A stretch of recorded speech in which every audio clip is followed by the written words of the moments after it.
इकाई 6 सुबह।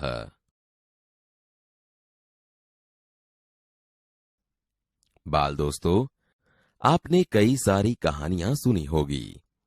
आज हम एक ऐसा प्रसंग सुनेंगे जो आप सबको जीने का जज्बा देगा। एक लड़की की हिम्मत कैसे अपनी विकलांगता को हावी होने से बचाती है। तो चलो सुनना है ना। प्रसंग कथा। सुबह सुबह रेशमा ने देखा कि घर के सभी लोग सफाई में व्यस्त हैं। कोई सामान झाड़ रहा है तो कोई मकड़ी के जाले उतार रहा है। रेशमा ने सोचा, जरूर आज कोई खास बात है। माँ, आज कोई खास बात है? सब इतनी सुबह उठकर घर की सफाई में जुटे हैं। रेशमा ने उत्सुकता से पूछा।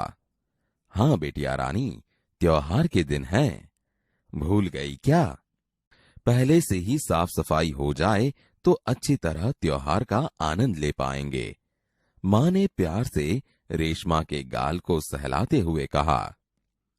ओह, मैं तो एकदम भुलक्कड़ हो गई हूं। पर माँ, आपने मुझे तो कोई काम सौंपा ही नहीं। मैं क्या करूं, बताओ माँ। अच्छा, चलो पहले नहा धोकर तैयार हो जाओ, फिर बताऊंगी। बहुत से काम हैं। मैं भी आपकी मदद करना चाहती हूं, माँ ने कहा। रेशमा ने रुआंसे स्वर में कहा, मदद तो मैं जरूर लूंगी। मैंने तुम्हारे लिए कई काम सोच रखे हैं। नहा धोकर नाश्ता कर लो, फिर बताऊंगी। कहते कहते माँ ने उसकी पहिए वाली कुर्सी पर बैठा दिया। रेशमा ने अपने पहिए वाली कुर्सी को धीरे धीरे धकेला और अपने दैनिक कार्यों में लग गई। रेशमा जब 5 साल की थी, तभी से उसके दोनों पैर काम नहीं करते थे। उसे बहुत तेज बुखार हुआ और घुटनों से नीचे दोनों पांव एकदम बेजान हो गए। बहुत इलाज करवाया, पर रेशमा के पांवों में जान नहीं आई। उसे पोलियो हो गया था। रेशमा बहुत हिम्मत वाली लड़की थी। शुरू शुरू में उसे जरूर दूसरों की सहायता लेनी पड़ी, परंतु अब 11 साल की उम्र में वह अपने सारे काम स्वयं करती है। वह अपने परिवार पर अपने काम के लिए निर्भर नहीं रहना चाहती।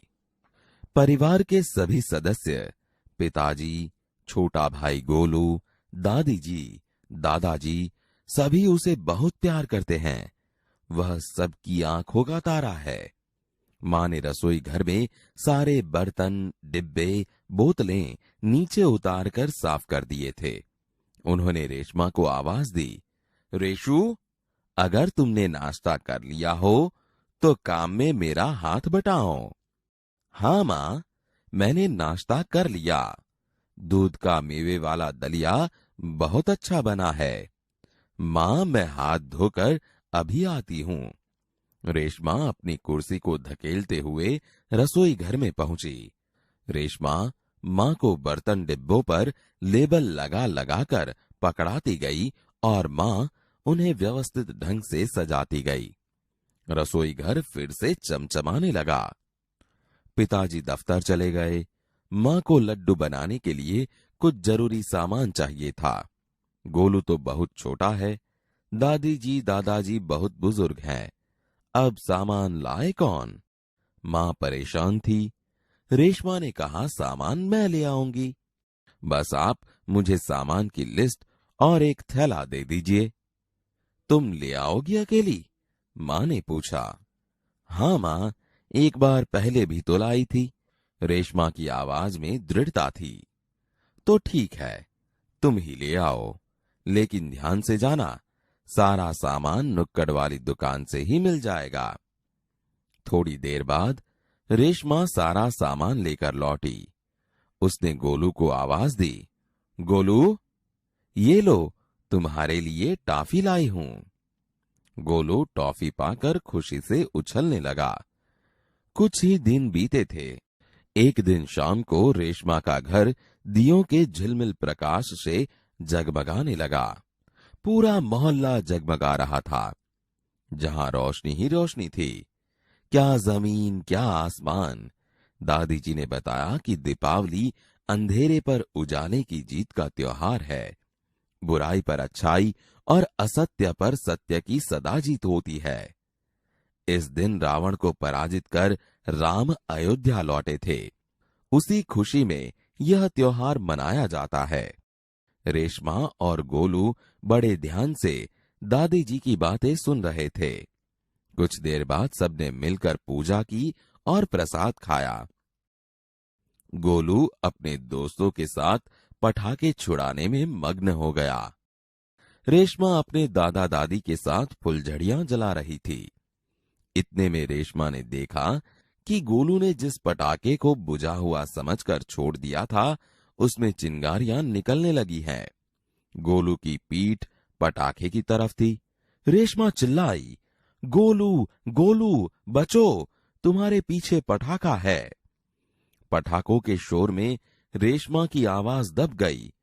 सबसे पहले रेशमा जल्दी जल्दी कुर्सी को धकेलती गोलू के पास जा पहुंची। उसने गोलू को जोर से धक्का दिया और खुद आगे निकल गई। अपनी कुर्सी की गति के कारण धड़ाम जोर का धमाका हुआ। रेशमा की फुर्ती ने गोलू को जलने से बचा लिया। गोलू को कुछ समझ न आया कि उसे धक्का किसने दिया और क्यों। धमाके की आवाज सुनकर माँ पिताजी भी बाहर दौड़े चले आए। कुर्सी रेशमा के ऊपर थी और रेशमा नीचे। पिताजी ने कुर्सी सीधी की और रेशमा को उस पर बैठा दिया। माँ भयभीत थी, बोली, कहीं चोट तो नहीं लगी रेशु?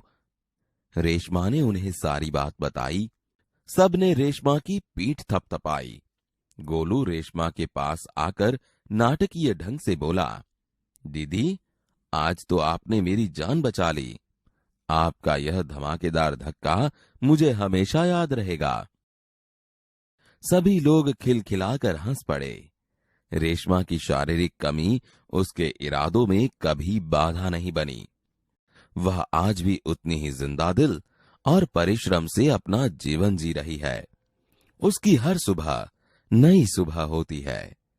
वह हर सुबह अपने काम में नए इरादे से जुट जाती है।